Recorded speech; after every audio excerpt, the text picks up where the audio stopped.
우리가 지난주에는 6월절의 체험이라는 제목으로 좀 한 주간 말씀을 받고 인도를 받았습니다. 자, 이번 주는 오순절의 능력이라는 제목으로 함께 말씀을 받겠습니다. 먼저 우리가 우리 한국뿐만 아니라 전 세계 기독교의 신학 가지고 저한테 시비 거신 분이 있어가서 신학에 대해서 저는 신학 모르거든요. 근데 얘기 좀 해볼게요.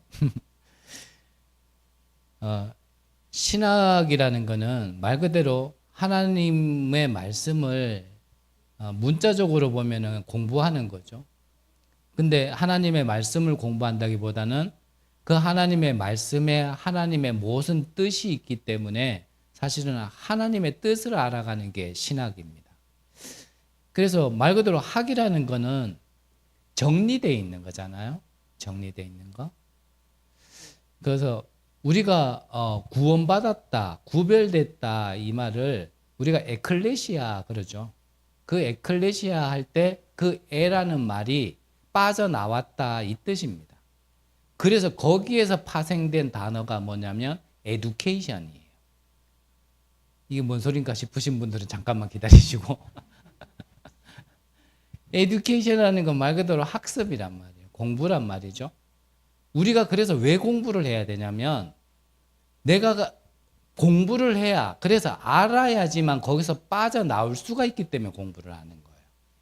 그 신학도 마찬가지입니다.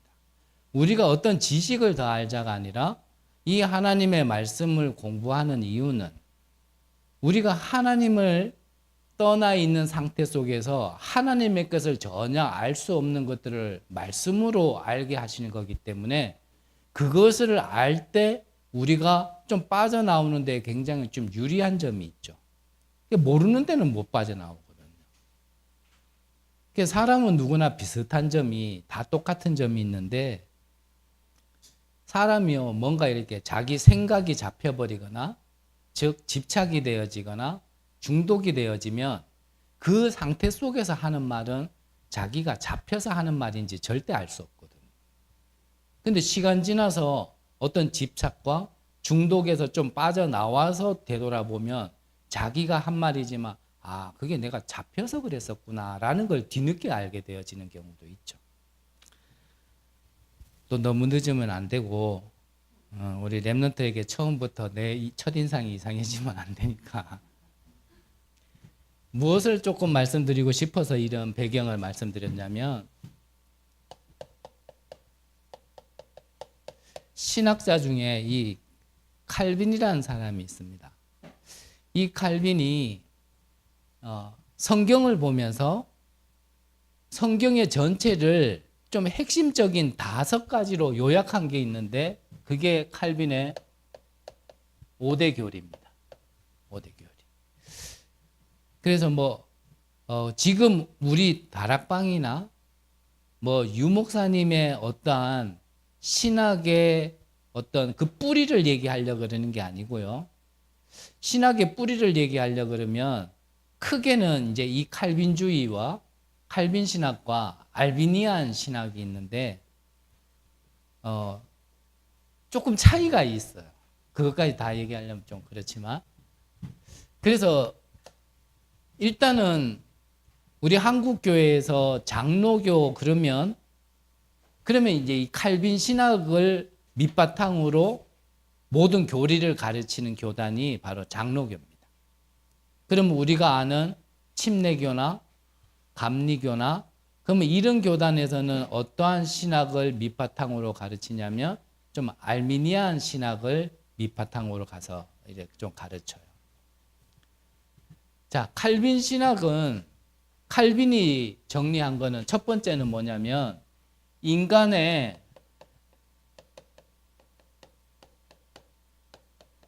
전적 타락입니다. 그래서 완전 부패를 얘기하는 거거든요. 이 완전 부패라는 거는 저는 영어는 잘 모릅니다만 찬송가 305장의 영어 버전을 보면 이 우리가 어떠한 죽음 상태를 갖다가 표현하고 있냐면 그냥 돌멩이가 깨진 정도가 아니고 완전히 가루가 나서 바람이 불면 그냥 날려갈 정도로 완전히 박살난 상태. 즉 회복의 가능성이 0.00001%도 없는 상태. 그런 상태 속에 있었던 우리에게 이 빛을 비춰줬다라는 게 어메이징, 놀랍다, 하나님의 은혜다라는 게 305장의 영어 버전입니다. 그것처럼 이 말입니다. 우리가 하나님을 전혀 알 수도 없고 전혀 인지할 수도 없고 그 하나님을 알았다 하더라도 우리 스스로는 전혀 찾아갈 수 없고 회복할 수 없는 상태를 얘기하는 게 바로 인간의 전적 타락, 완전 부패를 얘기하는 겁니다.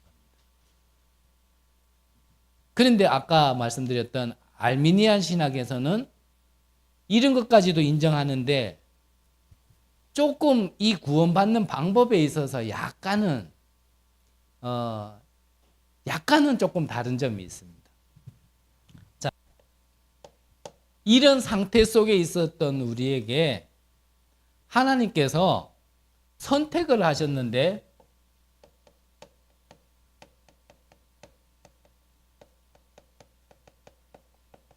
우리를 조건을 걸지 않고 선택하신 겁니다. 무조건적 선택입니다. 그래서 우리에게 구원받을 수 있을 만한 어떠한 조건을 내걸었다라면 그 조건의 어떤 레벨이 낮다라면 많은 사람들이 구원을 받을 수 있겠지만 이 구원의 가치가 보통 가치가 아니기 때문에 그 가치를 대가를 높은 걸로 측정했다라면 아마 구원받지 못하는 사람이 많아지겠죠. 뭐 저 같은 사람에게 만약 구원받기 위하여 한 500억 가져와 이러면요 저는 아무리 무슨 수를 써도 구원을 받을 수 없는데 하나님께서는 우리 인간에게 구원을 주시기 위하여 사람을 선택하실 때 무조건으로 선택을 하셨다는 겁니다.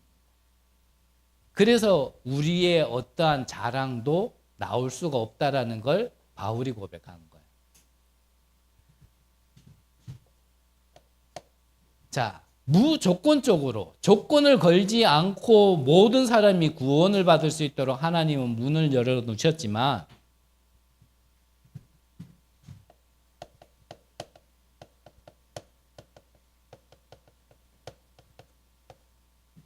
제한적 속죄, 이제 이 부분에 있어서 납득이 되지 않고 이해가 되지 않고 하나님의 것을 인정하지 않으면 이제 여기에서 가장 말이 많은 거죠. 뭡니까? 구원받을 자가 따로 정해져 있다 이 뜻입니다. 그러면 이제 제일 많이 하는 말이 무슨 사랑의 하나님이 누구는 구원받게 하고 누구는 못 받게 하냐. 이제 이것 가지고 굉장히 말이 많아지고 그러면 아직까지 구원받지 못한 우리 가족 중에 누구, 우리 가문 중에 누구는 그러면 아무리 기도해도 지옥 갈 수밖에 없다라는 거냐. 이 재앙과 저주에서 벗어날 수 없다라는 거냐. 이제 이런 것 가지고 굉장히 말이 많을 수 있는 부분이죠. 그래서 사실 그런 상황 속에 있는 사람들에게는 이거 어마어마한 메시지거든요. 굉장히 큰 메시지고 어찌 보면 굉장히 낙심되어지고 또 우리도 복음 전하는 자 입장에서도 그러면 뭐 우리가 복음 전할 필요 없겠네. 어차피 하나님이 선택해서 하나님이 믿게 하실 건데 왜 우리가 복음을 전하냐. 또 이런 말도 여러 가지 말들이 많을 수 있는 건데 일단은 좀 이렇게 하나 아셔야 돼요. 네 번째로 자 구원받기로 하나님이 선택한 자를 하나님께서 구원에 이르도록 하시는데 하나님이 그 은혜를 주실 때는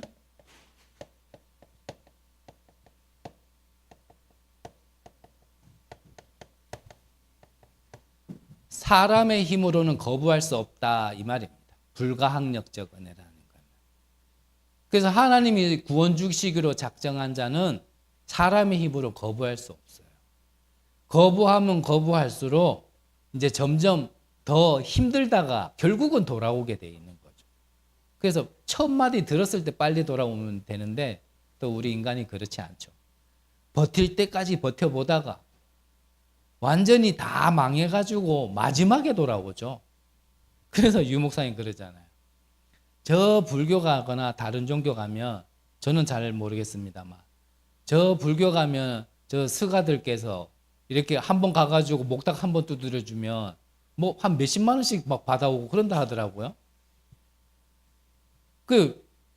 이게 진짜 하나님의 부르심 속에 어떤 문제가 생겼는 건 빨리 하나님께 돌아오라고 빨리 알아듣고, 그때 돌아오면은 한 번 예배 드릴 때마다 몇십만 원씩 헌금할 텐데 그때는 진리를 못 찾고 그쪽에 돈 다 주고, 나중에는 굿도 해보고 점도 쳐보고 부적도 써보고 오만 짓 다 하는데 돈 다 쓰고 하는 일도 폭삭 망했을 때, 아이고야 이제는 안 되는구나, 내가 이제는 하나님께 가야. 이래가지고 교회에 오니까 교회에서는 헌금할 때 1,000원짜리 하나 갖다 싸운다 그러면서 그런 말씀도 하시긴 하는데, 하나님이 선택한 자는 아무리 거부해도 결국은 이 구원의 축복 안으로 들어온다 이 말입니다. 하나님께서 이 구원의 축복 안으로 들어오게 한 자는 하나님께서, 여호와 하나님께서 가장 많이 약속한 것 중에 하나죠. 내가 결코 너를 버리지 아니하리라. 그거 얘기하는 겁니다. 마지막 게 성도의 변이.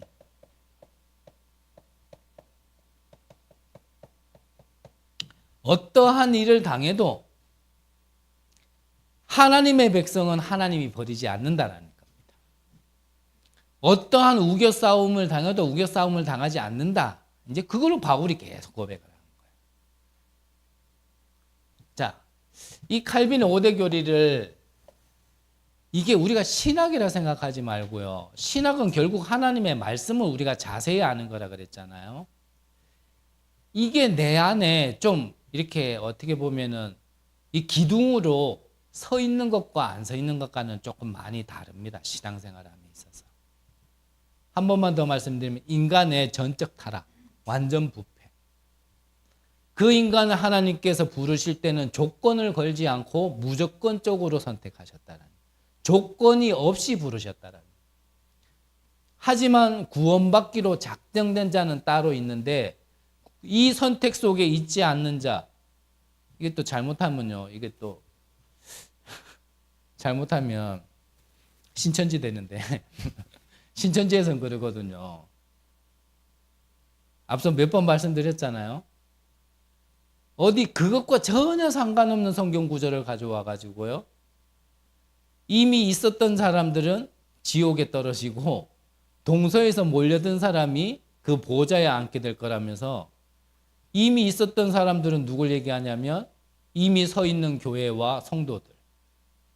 그들은 지옥에 떨어질 거고, 동서에 온 자들이 자기들인데 이 신천지가 보좌에 앉을 거다, 구원받을 거다, 이래 얘기하더라고. 그 말 아닙니다 이거.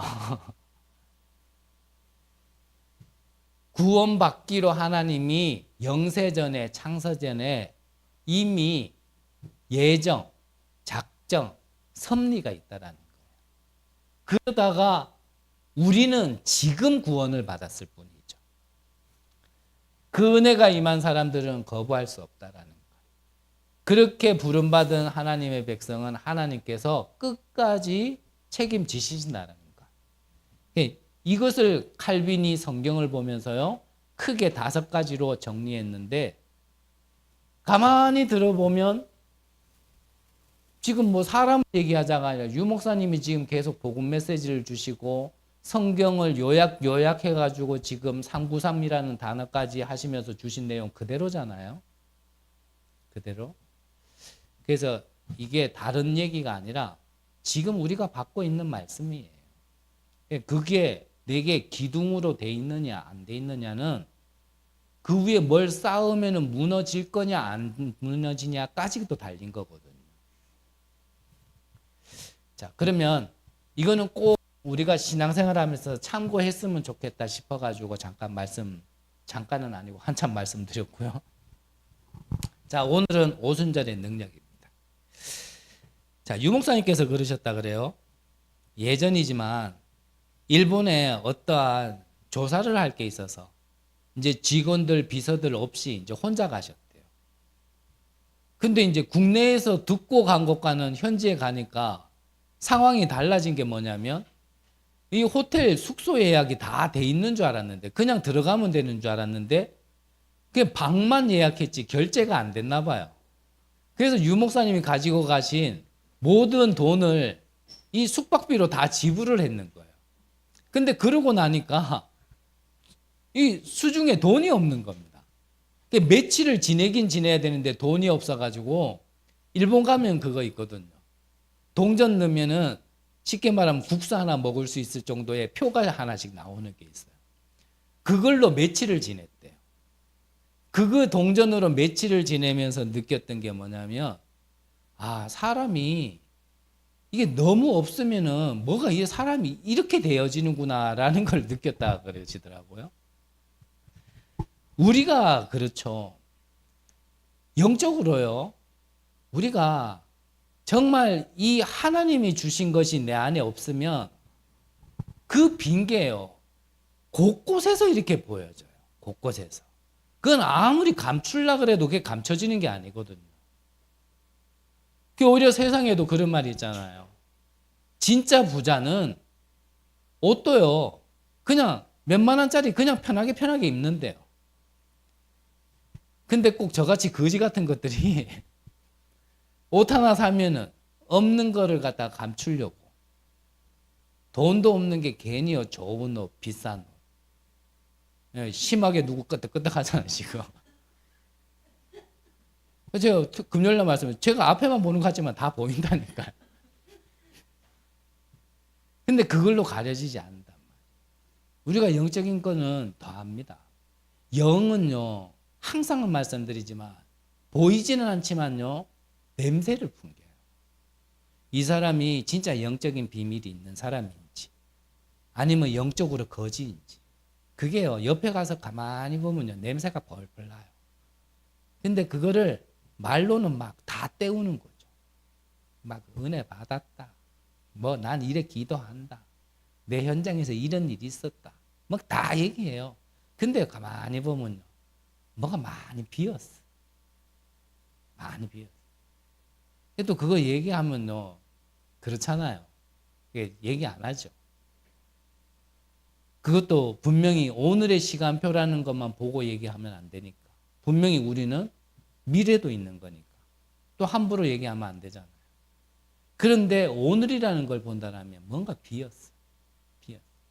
빈 거를요, 이렇게 저렇게. 그러니까 그 빈 거를요, 하나님이 주신 그것으로 자꾸 채워야 되고, 그것으로 만들어 가야 되는데, 그게 뭔가 막 저는 조금 안타까워서 그래요. 그거를요, 자꾸 다른 걸로 땜빵 하려고 그래요. 땜빵. 어쨌든, 그래서 성경에서 가장 중요하게 얘기하는 것 중에 하나가 뭐냐면요. 자, 우리가 지난주에는 유월절을 봤잖아요. 유월절은 뭡니까? 피 바른 날 애굽에서 빠져나왔다라는 겁니다. 즉, 우리가 사단의 종로를 타고 있었지만 피 바르는 그날 그리스도의 피, 그 생명, 그 피로 인하여 우리가 빠져나왔다라면 그거는 이미 끝난 겁니다. 이미 애굽에서 나와서 지금 가나안 땅으로 가고 있는 이스라엘 백성들에게 애굽의 종노릇 했었던 거 잊어버리면 안 되겠지만 그 빠져나와 있는 사람에게 꼭 애굽에 들어가 있는 것처럼 지금 얘기하면 그거는 틀린 얘기거든요. 유월절이라는 거는 우리가 이전에는 사단의 종노릇하고 시키는 대로 하고 살 수밖에 없었지만 거기에서 나왔다라는 것을 잊지 말라는 거지 바르면 나온다라는 걸 잊지 말라는 건 아니거든요. 그건 불신자에게 향하는 말이고 우리는 거기서 빠져나왔다라는 겁니다. 그러면은 과거는 끝났다라는 거예요. 맞습니까? 그럼 수장절은 뭡니까? 말씀드렸잖아요. 뭡니까? 하나님이 끝까지 책임지신다라는 거예요. 어디까지요?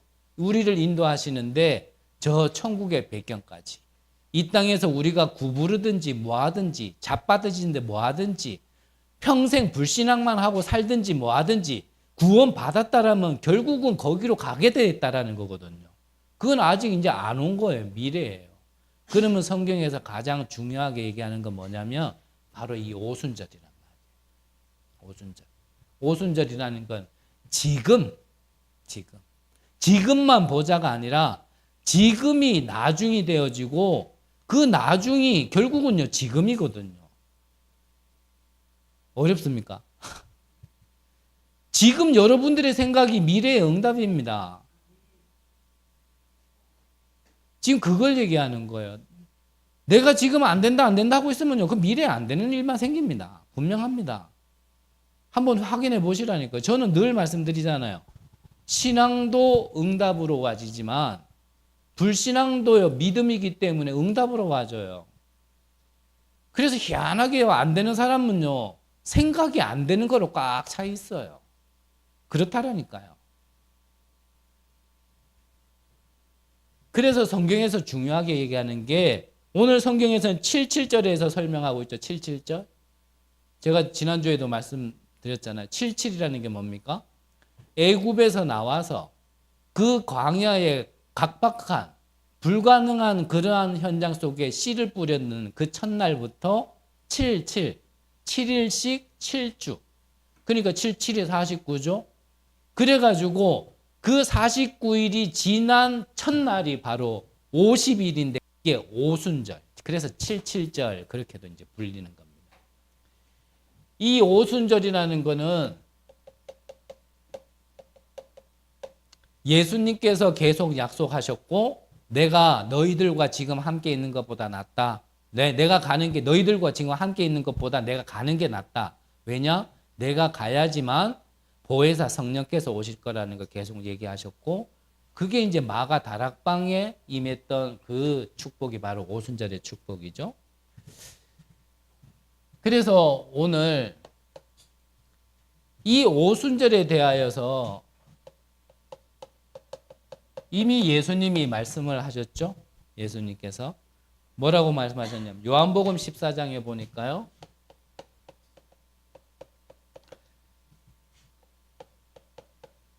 여기에서 뭐라고 말씀하고 계시냐면 내가 아버지께 구하겠으니 그가 또 다른 보혜사를 너희에게 주사 영원토록 너희와 함께 있게 하리니 17절에는요.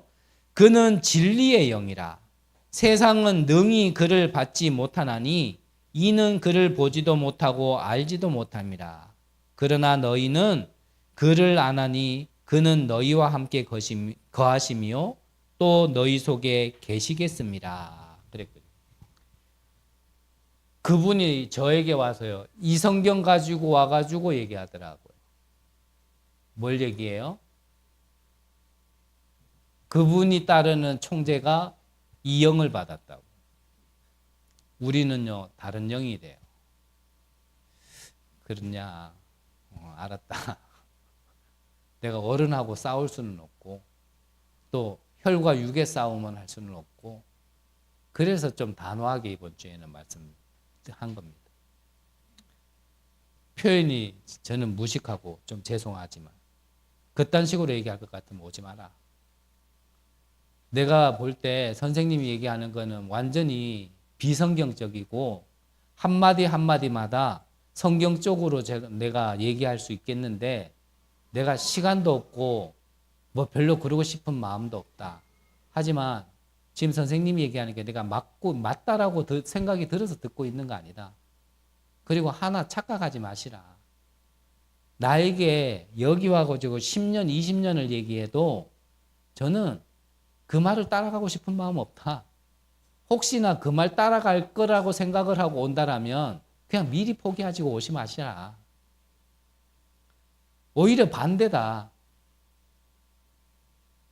나에게 그렇게 무리하게 와가지고 내가 에어컨까지 틀어주는 이유는 혹시나 이 진리의 복음의 구원의 말씀이 들려져서 구원받을 수 있을 거라고 생각했기 때문에 그러는 거지. 그냥 자기 것만 자꾸 맞고 이 모든 게 틀렸다 얘기할 것 같으면 오지 마시라. 나도 시간 아깝다. 맨날 노는 사람이지만 이렇게 소비할 만큼 한가하지는 않다. 오시지 마라 그랬거든. 같은 성경을 읽어도요, 달라요. 그래서 왜 이단입니까? 다르리, 달라요. 뭐가요? 구원관부터 달라요. 성경관부터 달라요. 그래서 잠깐 말씀드려요. 우리가 성경을 보면서 성경의 본질을 볼 수 있는 눈이 없으면요, 다 흔들려요. 본론에서 좀 나누겠지만요. 비슷하거든요. 그래서 좀 진짜 너무 안타깝더라고요. 죄송합니다. 저는 그런 수준 안 되는데 이 다락방에서도 신천지 넘어갔다는 소리 저 많이 들었거든요. 야, 이분들이 도대체 그동안 적게는 몇 년, 많게는 몇십 년을 메시지를 들어오면서 도대체 뭘 들었지? 듣기는 들었는데 과연 그 오랜 시간 들었는 게 자기들 속에 들어와 있는 말씀이 있는가? 정리된 게 있는가?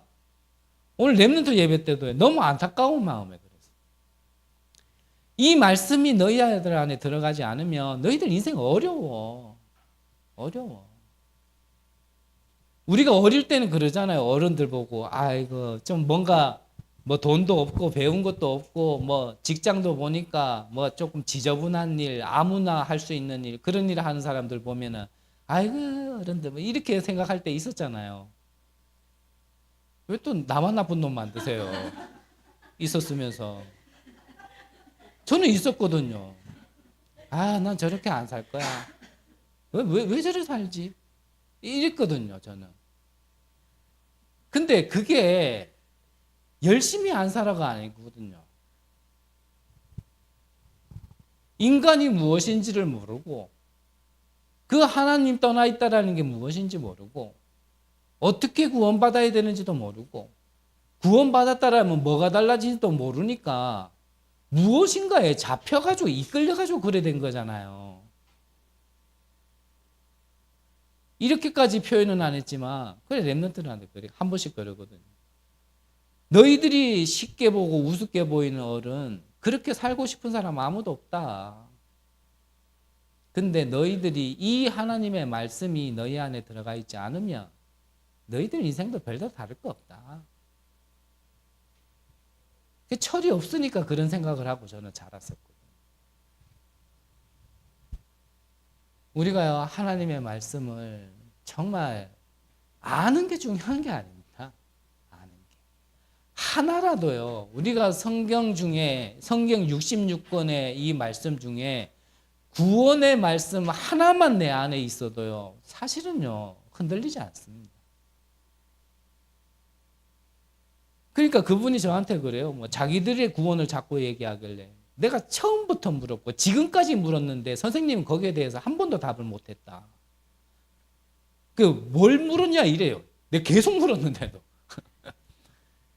구원을 어떻게 받냐. 그러니까요. 또 뭐 피와 살을 먹어야 되고 그래야 구원받고 그래 좋다. 성경 가지고 계속 얘기해요. 성경이에요. 어디 그 피와 살을 먹어야지 구원받는다는 성경이 어디 있냐 그러니까요. 뭐 계시록 어디를 꺼내가지고 이게 그 피와 살을 먹어야 되는 그 의미다. 그 의미 말고 의미는 다 의미다. 성경은 다 비유다. 그렇게 갖다 붙일 것 같으면 다 똑같다. 정확하게 얘기해라. 구원받은 증거가 뭐냐? 하나님의 말씀으로 얘기해라. 또 그거 가지고 아니 그 얘기는 아까도 얘기했잖냐. 왜 자꾸 똑같은 얘기를 갖다가 자기들 스스로 갖다가 뭐 합리하는 것처럼 얘기하냐. 정확하게 얘기해. 나보고 묻더라고. 그러면 목사님은 어떻게 구원받았냐? 구원받은 증거가 뭐냐? 요한일서 5장 9절에서 13절 하나님의 아들이 있는 자에게는 생명이 있고 하나님의 아들이 없는 자에게는 생명이 없느니라. 내 수준에 있는 게 아니라 하나님의 아들을 통하여 우리에게 생명 주시고 능력 주셨는데 그 아들이 있고 없고가 구원받았고 안 받았고의 기준이다. 이렇게도 얘기해도 못 알아들어요. 그러니까 이게 잡히면 안 들려요. 고린도전서 1장에 나와 있잖아요. 십자가의 도가 구원받은 우리에게는 하나님의 영광이 돼. 구원받지 못한 자에게는 미련한 것이다. 안 들리는 겁니다. 그래서 말씀하신 겁니다. 뭐라고요? 그래서 말씀하신 게 예수님께서 26, 27절에 보니까요. 뭐라 그러셨습니까? 이 보혜사가 곧 아버지 이름으로 보내실 성령 그가 너희에게 모든 것을 가르치고 내가 너희에게 말한 모든 것을 생각나게 하리라. 우리를 가르치고요. 우리가 들었던 말씀을 생각나게 하는 게 누구시냐면 이 성령 하나님이신 거예요. 성령 하나님. 그러면서 27절에 보니까 평안을 너희에게 끼치노니 곧 나의 평안을 너희에게 주노니 내가 너희에게 주는 것은 세상이 주는 것과 같지 아니하리라. 너희는 마음에 근심하지도 말고 두려워하지도 말라. 왜입니까? 하나님이 나와 함께 하시니까. 거기에서 행복이 나와지는 거거든요. 거기에서 평안이 나와지는 거예요. 뭘 먹고 뭘 가져서 평안해지는 게 아니에요. 하나님이 나와 함께 하시기 때문에. 왜입니까? 우리는 그렇게 처음부터 만들어졌다니까요. 하나님이 자기 형상, 곧 하나님의 형상대로 사람을 창조하시되 남자와 여자를 창조하시고 그게 근본적인 행복이고 근본적인 우리의 생명인데 그거를 잃어버렸단 말이에요. 그걸로 회복하도록 구원자이신 그리스도 예수를 보내셨는데 이 예수가요. 자기들한테는 가치가 없는 거예요. 그래서 지난주에는요. 이제 슬슬 이름 얘기하더라. 이만희. 이만희는 예수의 영을 받으셨대요. 참 축하합니다.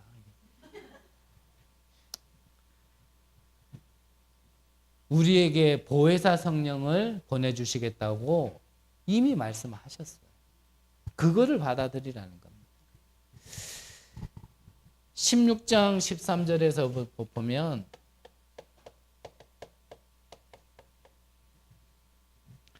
그러나 진리의 영이 오면 그가 너희를 모든 진리 가운데로 인도하시리니 그가 스스로 말하지 않고 오직 들은 것을 말하며 장래 일을 너희에게 알리시리라. 이 말씀도 그대로 성취되어졌죠. 요엘서 2장 28절에 약속하셨는데 사도행전 2장 17, 18절에 그대로 성취됐잖아요. 아이들은 예언할 것이요 청년들은 환상을 보고 늙은이들은 꿈을 꾸리라. 그러면서 14절에 보니까 그가 내 영광을 나타내리니 내 것을 가지고 너희에게 알리리라. 그러니까요. 이 성령이 우리에게 하나님의 것을 알게 하신다니까요. 우리가 말씀을 많이 들어서 깨닫는 게 아닙니다. 하나님께서 깨닫게 하셔야 알 수 있는 거예요. 그 깨닫게 하시는 분이 바로 이 성령이라는 걸 예수님께서 계속 얘기하신 거예요. 그러면 우리는 이 성령으로 인하여 우리는요, 이 성령의 능력을 우리는 힘을 먼저 그 은혜를 받아서 우리는 영적 싸움을 하는 거거든요. 마태복음 11장 28절 29절에 보니까 하나님의 성령 그 이름으로 귀신을 내어 쫓았다라면 뭐라고요? 이미 하나님 나라가 임한 거니라. 하나님 나라가 임해야 그 성령으로 하나님 나라가 임해야 귀신이 쫓겨나간다 이 말이거든요. 그 간단한 원리죠. 빛이 임하면 어둠은 물러가게 돼 있는 겁니다.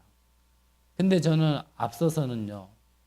이 어둠이 끊어져야 나는 빛이 임하는 줄 알았어요.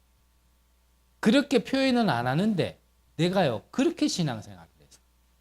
왜냐하면 귀신을 내어쫓는 권세를 주셨거든요. 그러니까 저와 우리 가문에 있었던 이 흑암과 저주의 배경을 예수 이름으로 끊어져라, 끊어져라, 끊어져라. 이것만 막 10년, 20년 이제 끊어진 것 같은데 또 있고 또 끊고. 저는 그거 끊으려고요 신앙했던 사람이라니까요. 말씀드렸잖아요. 저는 하고 싶어서 한 게 아니고 이 가문의 대물림이 후대에게 물려갈 건데 이거 끊어야 되지 않겠나? 나 그래가지고 했겠다니까요. 근데 성경을 보면 볼수록요, 그게 아닌 거예요. 너희가 성령을 힘입어 귀신을 내어 쫓았다라면 이미 하나님 나라가 임한 거니라. 뭐가 먼저 임해야 뭐가 어떻게 된다는 얘기죠? 그렇죠. 성령을 통해 하나님 나라가 임하면 귀신이 내어 쫓긴다. 누구의 말입니까? 예수님의 말씀. 제가 한 말이 아닙니다. 그것 가지고 영적 싸움 하는 겁니다. 그것 가지고. 일단은 영적 싸움의 승리의 비결이 원리는 뭔지를 알고 싸워야 될 거 아니에요. 그래서 이 싸움은 뭐 뻔한 싸움이죠. 자, 하나님의 성전과 마귀가 있는 이 신전과의 싸움은 싸우나 마나 이거는 결과는 나와 있는 겁니다. 맞습니까? 승리의 확신. 그러니까 우리가 다 아는 메시지를 내가 적용을 하나도 못하고 있어서 그렇다니.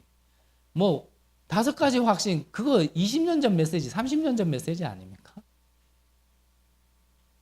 근데 한 번도 적용이 안 되고 있었어요. 이미 우리의 싸움은 끝난 싸움이에요. 싸워서 이기는 게 아닙니다. 그래서 그런 말이 있잖아요. 개는 사람이 엎드리면 돌 줍는 줄 알고 도망가고, 마귀는 성도가 엎드리면 기도하는 줄 알고 도망간다. 그 오래전 한국교회에 있었던 말이거든요. 우리가 진짜 누군지를 알고 내가 구원받았을 때 내 안에 임한 게 무엇인지를 알고 우리는요, 싸움의 자세만 잡으면요, 흑암은요, 떨기 시작하는 거고 무너지기 시작하는 거거든요. 근데 전혀 뭐 빛을 안 비추니 이 마귀가요, 긴장은 하지만 안 무너지고 있는 거예요. 비치면 무너질 거를 알고 긴장은 하는데 무너지지고는 않고 있는 거예요. 그래서 하나님의 망대를 내 안에 세우라는 겁니다. 그러면 이제 끝났죠? 네, 이제 끝난 겁니다. 그러면 본론적으로 빨리빨리 보도록 하겠습니다. 자, 우리는 앞서 말씀드린 것처럼 눈에 보이는 싸움을 하는 것이 아니고 눈에 보이지 않는 싸움을 하는 거거든요. 눈에 보이지 않는 싸움을. 자, 눈에 보이지 않는 싸움을 해야 되는데 그 첫 번째가 뭐냐면 우리는요, 올바른 믿음을 가져야 됩니다. 올바른 믿음. 그러면 믿음도 다 믿거든요. 그분도 저한테 와가지고요, 믿음이 없다 얘기하고 믿음 내용 얘기하고 그래요. 그 믿음. 그런데 우리의 믿음의 내용도 알아야 될 거 아니에요, 우리가? 믿음의 내용. 우리가 믿어야 될 게 있고 안 믿어야 될 게 있습니다.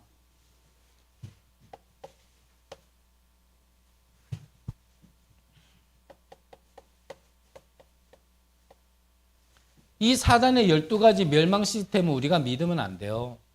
이거는 믿으면 망하는 겁니다. 맞습니까? 근데 대부분은 이거 믿거든요. 불신자는 말할 것도 없고 하나님을 믿는다 하는 사람들도 이거 믿거든요. 제가 어제 토요 강단 메시지를 듣고 이 메시지를 준비한 건 아닌데 어제 토요 강단에서 이 얘기를 하시더라고요. 자칫 잘못하면 목사가 이게 맞는 줄 알고 이걸 설교라고 한다고. 시중에 나와 있는 많은 책들이 이걸 얘기하고 있는데 그게 맞는 줄 알고 그거 읽고 가가지고 한다고. 저는 목사 입장에서요, 그냥 넘길 수 없더라고요. 그래.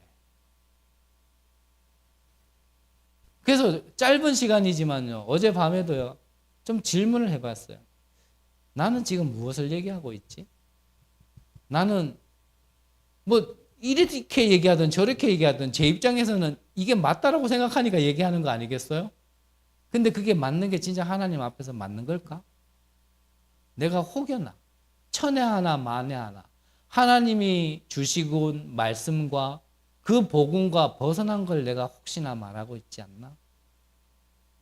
그 생각이요. 너무 많이 들고 또 기도도 되어지고요. 왜냐하면 저는 다른 목사님들보다는 들을 수 있는 가능성이 더 많은 사람이라 그럴 수밖에 없더라고요. 근데 나는 진짜 하나님의 것을 전달하고 있나?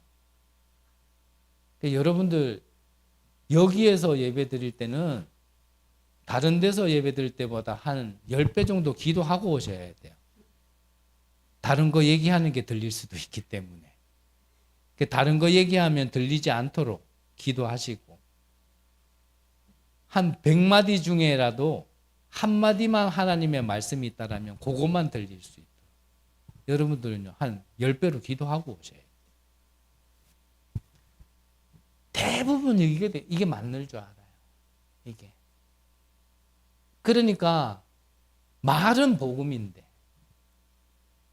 늘 저는 뭐 달리 표현할 길이 없어서 단어는 복음이고 문장은 복음이고 소리는 복음인데 이게 뭔가 안에 담긴 게 내용이 다른 거예요.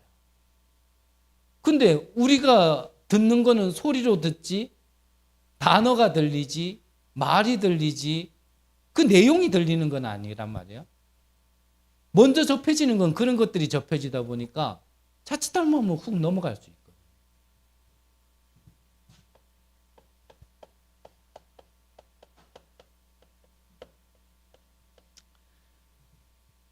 오해될 부분이 너무나 많지만 조금 말씀드릴게요. 성경에 보면 이 다수의 이 여론을 대부분 따라갔습니다. 그 내용은 중요하지 않고 중요하겠지만 중요하지 않고 왜냐? 많은 사람들이 그러니까 나도 그게 맞다 생각하고 그냥 이래 여론 따라 다수 따라 이래 가는 거예요. 근데 성경을 자세히 보면 이 다수가 맞았습니까? 아니면은 소수가 맞았습니까? 그러면은 대다수의 말을 안 들으면 반역자잖아요. 어떻게 해야 됩니까? 어렵죠? 어려워. 그래서 이게 필요해요. 성경을 보면서 내가 분별할 수 있는 눈이 있어요. 그게 뭐냐라는 거는 지금 얘기 저는 못하겠고요. 아직 시간표가 그렇지 않아서. 그렇다면 우리는 하나님의 말씀을 들을 때 다수를 들어라도 아니고 소수를 들어라도 아니에요. 다수를 따르지 마라, 소수를 따르지 마라. 그것도 기준은 아니에요. 뭡니까? 우리는 하나님의 약속의 말씀을 듣는 겁니다. 그걸 들어야 돼요. 제가 이렇게 저렇게 얘기해도 여러분들은 이 좋지 않은 목소리를 통하여 뭘 들어야 되냐면 하나님의 약속의 말씀을 들어야 되는 겁니다. 그걸 듣고 가셔야 돼요. 그러기에는 저는 조건이 좋잖아요. 인간 보니까 별로 믿음도 안 가지고 뭐 말하는 거 보니까 많이 들을 필요도 없는 것 같고 그냥 하나님 말씀만 들으면 되겠네. 이런 때는 최적화된 인간이거든요. 인간 보고 뭐 따라갈 만한 게 없어. 얼마나 좋습니까? 성도의 견이. 이 하나님의 약속의 말씀을 우리는 믿는 겁니다. 그러면 성경에서 약속하신 게 뭡니까? 성삼위 하나님. 어떤 상황 가운데서도 살아남을 수 있는 10가지 비밀. 아무리 환경이 안 좋아도 발판 삼을 수 있는 10가지 발판. 아무리 문제가 와도 키가 되어지는 5가지 확신. 조용히 싸우지 않고도 이 흐름을 바꿀 수 있는 9가지 포인트. 내 삶을 아예 이 속에서 살 수 있는 비밀 62가지. 이 모든 것의 마지막 뭐죠? 예배, 기도. 성경에서는 그거를 약속하시고 그거를 말씀하셨어요. 그거를 믿으라는 겁니다. 우리가 오늘을 살지만 우리에게 필요한 건 바로 이 성령의 역사, 이 일곱 가지 여정 중에 속해져 있는 이 성령의 역사, 성삼이잖아요. 지금 우리에게 필요한 건 이거란 말이에요. 지금. 그거를 믿으셔야 돼요. 믿어야 기도도 돼요. 안 믿는 데는 기도 안 됩니다. 좀 죄송한 표현 드릴까요? 이 강단을 통하여 주시는 하나님의 말씀이 내 6일의 삶에 성취될 말씀으로 믿지 않으면요, 아마 이 강단의 말씀이 여러분들한테 지겨울 겁니다. 지금 맨날 똑같은 말하고 금방 끝낸다 그래 놓고는 시간 다 채우고 지겨워요. 그러니까요, 막 몸이 비틀어지는 거예요. 어쩔 수 없어요. 그렇게 된다니까.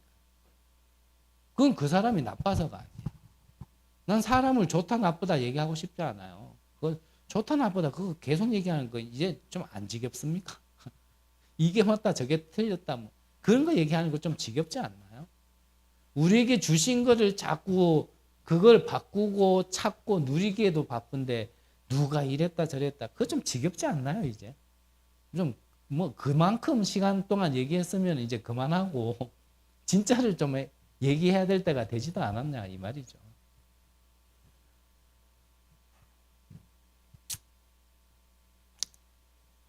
우리에게 진짜 하나님의 말씀이 들려야 됩니다.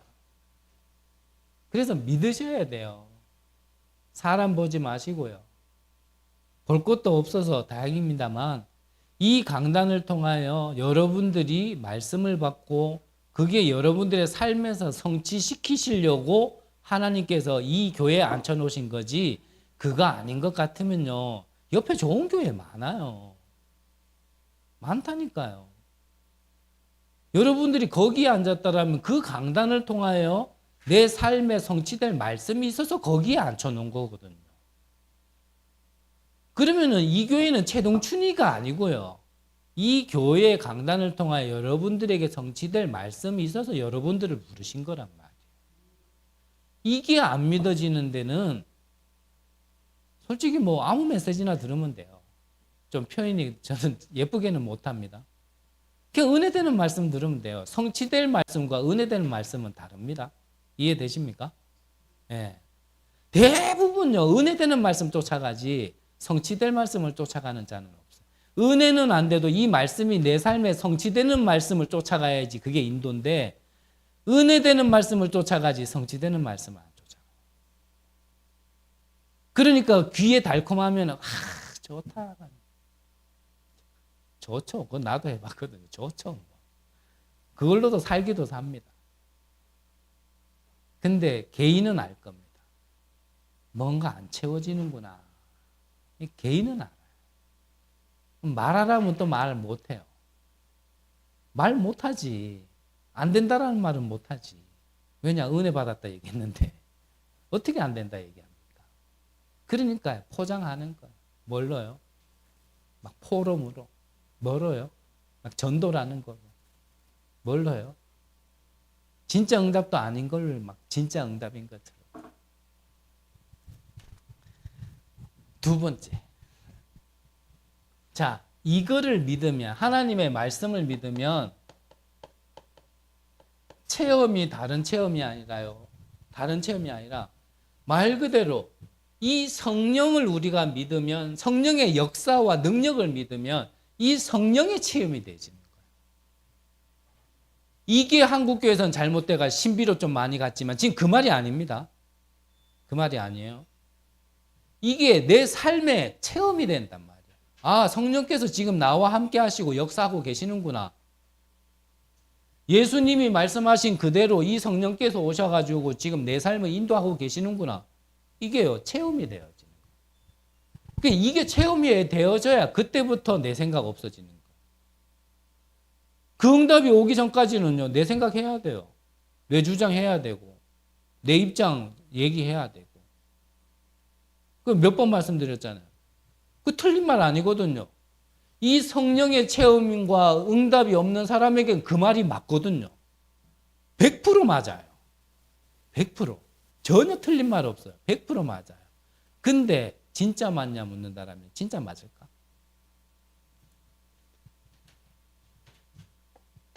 자, 이 성령의 능력이 함께한, 이 오순절의 능력이 함께한 이 모세와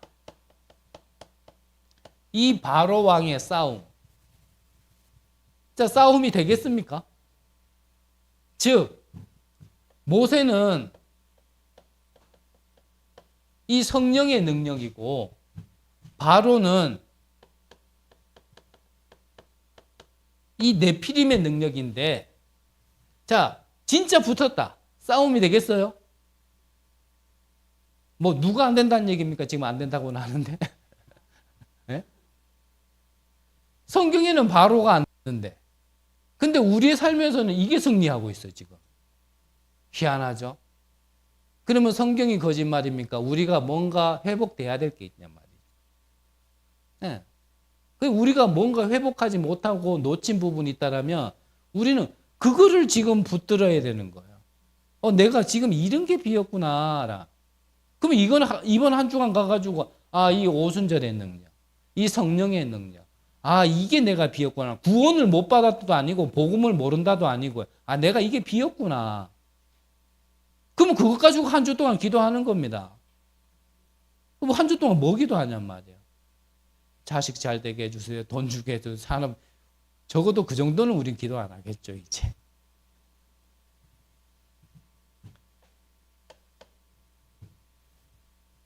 결국은요. 성경사를 가만히 보면은 결국 같은 싸움인데 무슨 싸움이었냐면 이 신앙과 이 불신앙의 흐름의 싸움이었습니다. 결국은. 그러면 성경에 보면 이 신앙은요. 0.1%였어요. 맞죠? 그런데 이 불신앙은 99.9%거든요. 그러니까 내게 성경을 보면서 분별하는 눈이 없으면 어디에 흘러가 있는, 어디에 있는 게 맞는 것처럼 보이겠냔 말이에요. 대부분 이거를 말하고 대부분 이 흐름 속에 있고 대부분 여기를 따라가는데 나 혼자 여기에 있다. 우리나라 말에 튀어나온 돌이 정 맞는다고. 괜히 튀는 행동하면 처맞거든요.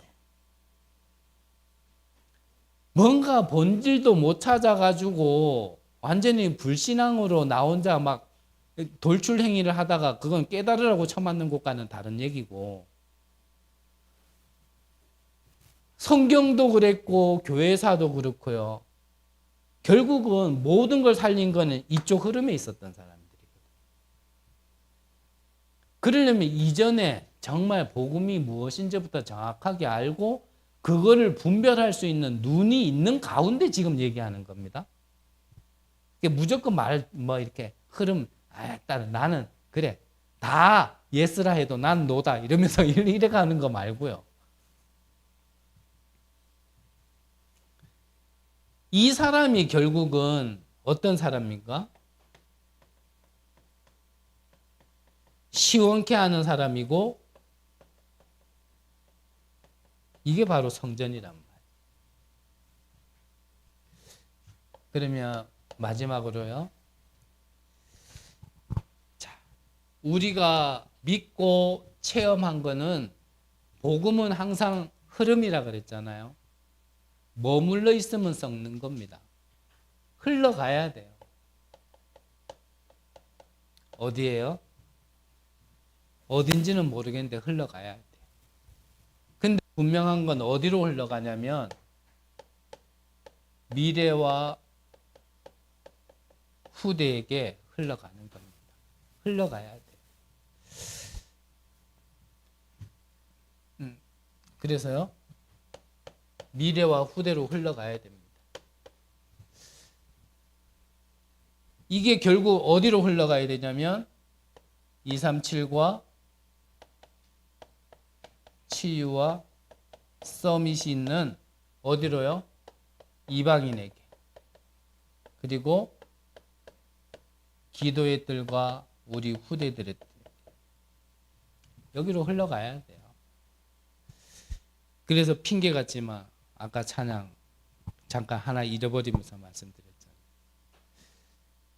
뭐 삐져도 어쩔 수 없고요. 저는 뭐 아시잖아요. 어른들이 와도 우리 성인들이 와도 저는 인사도 잘 안 해요. 네. 아마 지금도 인사 한번 못 받아본 사람도 많으실 거예요. 근데 새로운 랩런트 한 명이 이래왔길래 참 한 번일지 계속일지는 그건 하나님의 주권 속에 있으니까 저는 모르겠지만 그래도 이래 교회에 랩런트들의 얼굴이 자꾸 보이니까 참 기쁘고 감사하고 한편으로는 기도되면서 하나님 우리 교회에도 이런 후대들이 좀 모일 수 있는 좀 우리가 준비되고 장도 준비됐으면 좋겠습니다. 그런 생각이 들기도 하는데 결국은 이렇게 가야 돼요. 어디로 흘러가야 되냐면 우리를 부르셨을 때는 우리의 각자의 세계복음화가 있거든요.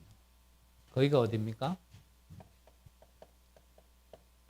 나의 땅끝이 있습니다. 나의 땅끝. 나의 땅끝.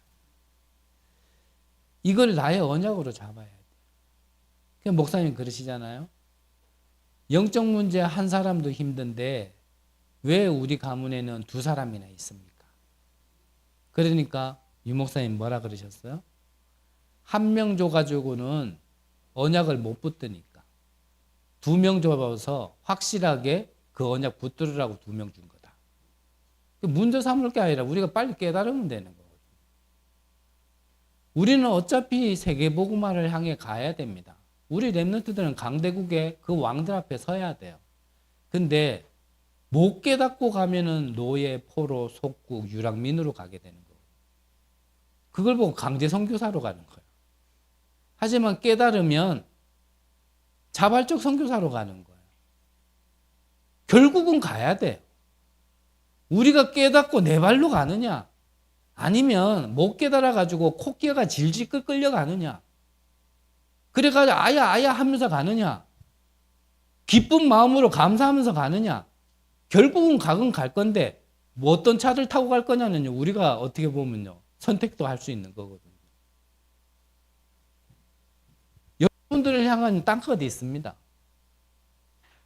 어떻게 보면 여러분들에게만 있는 고질적인 영적인 문제 남들에게는 없는 영적인 문제 아무리 응답 받아보고 싶은데 해결 안 되어지는 문제 그게요 여러분들의 땅끝일 가능성이 높습니다. 아 이것 때문에 나를 부르셨구나. 그래서 저는 저의 거를 자주 말씀드리잖아요. 자랑거리는 아닙니다. 무속인으로서 몇 사람이나 극단적인 선택을 하는 가문이 뭐가 그게 자랑이겠어요. 근데 그게 나의 땅끝이구나. 그러는 가운데 현상만 그것만 얘기했지 그 가운데 정신적으로 와지는 고통들 그거 이루 다 말 못합니다. 아닌 말로 우리 가문에는 우리 형제 중에는요 이 신내림 병이 와가지고 야 뭐 이게 시집은 가 있는데 신내림 병이 와 있으니까 참 미치는 거죠. 시집에서도 차라리 친정에서 그러면 덜하겠지. 어쩌겠어요. 몸도 마음도 생각도 모든 것이 내 마음대로 안 되는데 그게 저는 이해를 해요. 유 목사님 그러셨잖아요. 젊은 날에 옆에 사람이 도시락 싸들고 매일 공장에 출근하고 갔길래 같이 따라갔다.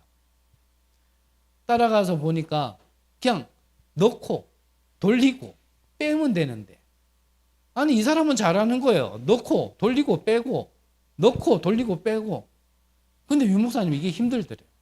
너무 힘들더래요. 그 2, 3일 하다가 도저히 너무 힘들어가지고 사장한테 가가지고 나 이거 너무 힘들어 못하겠다 그랬더니 사장하는 말이, 아니 이게 뭐 힘들어, 따라해봐. 넣고 돌리고 빼고. 아 그래, 나는 이게 힘들다 그랬대. 팔에 힘이 없나, 이게 안 당겨지나, 넣고 돌리고 빼고. 그게 일반적인 사람한테는 됩니다. 근데 진짜 영적인 배경 속에 이게 병으로 와 있고 오래된 것 속에 있는 사람들한테 그게 어려운 사람이 있고 안 되는 사람이 있는데 이 말을 못 알아들어요. 그게 왜 안 되냐? 말씀 듣고 기도하고 집중하면 되지. 왜 안 되냐? 그게 안 되는 사람이 있다는 말을 못 알아들어. 아, 이래 하면 되는데, 그래서 이렇게 하라는 건데 왜 그게 안 되냐? 야, 참 힘들어요. 이 말이 알아들어지는 분이 계신다라면 그게 여러분들의 딴 거죠. 아무도 못 알아듣는 그 말에, 아무도 할 수 없는 그곳에, 아무도 답을 줄 수 없는 그곳에 답을 주라. 증인으로 가라. 절대 불가능에 절대 가능의 증인으로 가라. 그게요, 나의 땅끝이에요. 문제라고 생각하지 말고요, 언약 관점에서 보셔야 돼요. 문제 관점에서 보니까 문제로 보이지. 언약 관점으로 보면요, 그 언약으로 보입니다.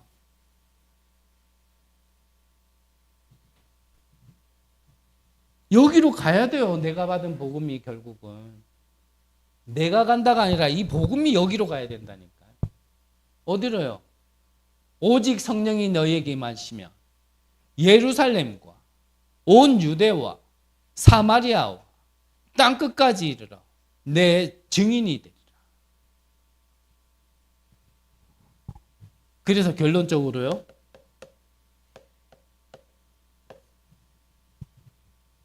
오늘도 뭐 너무 많은 얘기를 했습니다만, 너무 많은 얘기를 하니까 여러분들이 핵을 못 잡아서 기도를 안 하시나 싶은 생각도 들기도 해요. 이번 한 주간은 그냥 이 오순절의 능력, 성령의 역사가 그냥 내 삶의 24대로 한번 기도해 보시기 바랍니다. 그러면 얼만큼 되면 되냐? 위드, 나와 함께 하신 하나님. 임마누엘, 우리와 우리 교회와 함께 하신 하나님. 내 실수도 잘못도 연약도 부족도 축복으로 바꾸시는 하나님을 체험할 수 있는 원네스의 축복. 이것 가지고요, 그냥 이번 한 주간 계속 한번 기도해 보시기 바랍니다. 하나님께서 어떻게 역사하시는지, 어떤 일, 어떤 문제, 어떤 갈등이 오더라도 그냥 그거 놔두고 그냥 요거 한번 기도해 보시기를. 오순절의 능력, 그 체험을 하는 한 주간 되시고 증인으로 나가는 귀한 은혜 있으시기를 간절히 기도합니다. 기도하겠습니다. 하나님, 감사를 드립니다.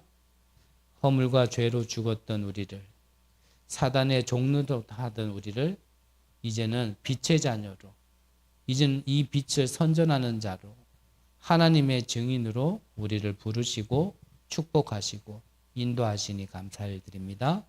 이 축복이 우리와 관계된 모든 현장에 전달되게 하시고 저 237과 5천 종족에게까지 시공간을 초월하여 전달되어지는 귀한 은혜를 허락하여 주옵소서. 감사를 드립니다. 살아계신 예수 그리스도 이름으로 기도드립니다. 아멘.